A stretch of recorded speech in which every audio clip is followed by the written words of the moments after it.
Super Mario Sunshine is an action-adventure platformer for the Nintendo GameCube that originally came out in 2002, featuring none other than the infamous Italian plumber himself, Mario.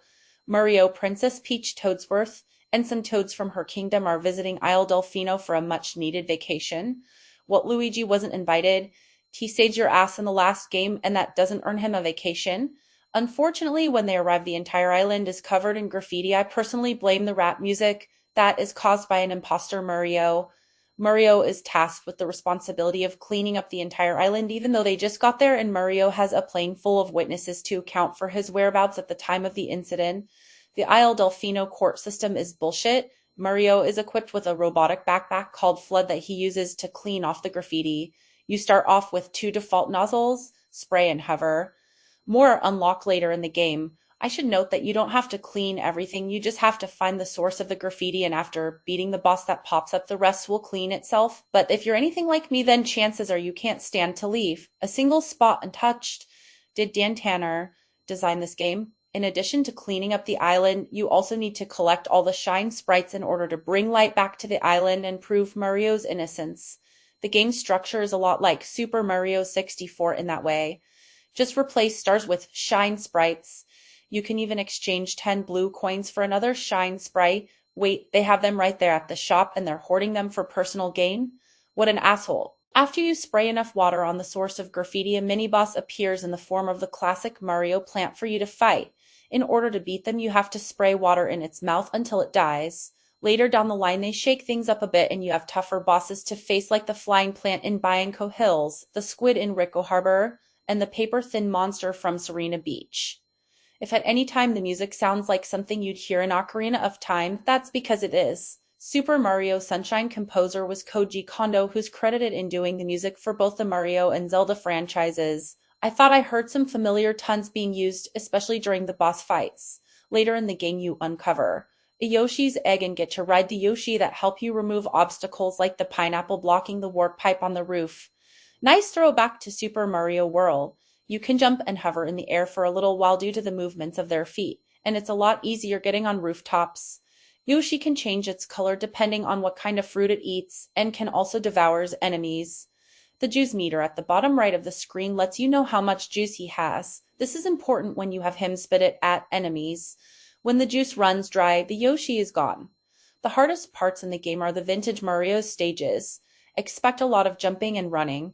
Some levels you need to jump from a platform before it disappears, and other times you need to outrun blocks made out of sand. It wouldn't be so bad if the camera wasn't so horrible. Whenever you're lining your jump, the camera wants to play around, and at times you can't rotate all the way, so you need a moment to zoom in or get away from whatever blocking you. This completely destroys any attempt to recapture that old school Mario feel, since we didn't have to combat the camera all the time. Worst part? These are mandatory. Yeah, whereas in Super Mario 64 you can skip a lot of the episodes and still complete the game, you need to get through all of these to unlock the final level. Get ready for heartache. Guess I shouldn't be too surprised, these are the same people who made the lost levels. Nintendo gives no fucks. Nintendo feasts off the tears of small children. Super Mario Sunshine has a beautiful mystery at the beginning of the game. Who is Faux Mario? Yeah, that's what I'm calling him. Faux Mario. You see his shadow during the opening scene, and then finally the big reveal here. This grabs your attention because normally Mario only has one enemy, Bowser. There's no mystery at all. Here, there's a mystery. Another thing that stuck out to me about this game was Princess Peach. A lot of focus is put on her in the earlier parts where she notices the shadow of Mario and is one of the few characters with dialogue in the game. She's with you at the beginning and you can actually talk to her as she helps provides hints on what to check out next. Normally by this time she'd be out of the story because she's always kidnapped. Beforehand we only had Mario 2 and Super Mario RPG where she was useful. So given the mystery of Faux Mario, they wouldn't possibly go back to Bowser, right? Bowser Jr., that's the big reveal. Bowser fucking Jr., why even have the mystery and the intrigue if you were just going to go back to Bowser again? You even face the actual Bowser at the end of the game, so you may as well just cut out the middleman. To make matters worse, they go back to kidnapping Peach again. Only thing that's different is that Bowser himself isn't doing the kidnapping. Why is Bowser Jr. kidnapping Peach? because he was told that Peach is his mother, and Mario was a bad man who stole her away, so he framed Mario to get him sent to prison. Give the kid some credit, that was a sound plan. I think he needs to learn a thing or two about cross-reading, though. I would have preferred they turned Professor E. Get into a villain for the reveal. That would have been shocking at least, and he has the connection to the flood since he designed it. But no, just Bowser. Not sure what I was expecting. In conclusion, Mario is Mario and will always be Mario. If you enjoy Mario games by Nintendo, then chances are you'll enjoy Super Mario Sunshine. If the aspect of cleaning stuff doesn't appeal to you, then you might not, but even then they managed to make that part of the game fun as well. Doesn't come as a surprise to me since I was able to enjoy golf and tennis through the Mario name.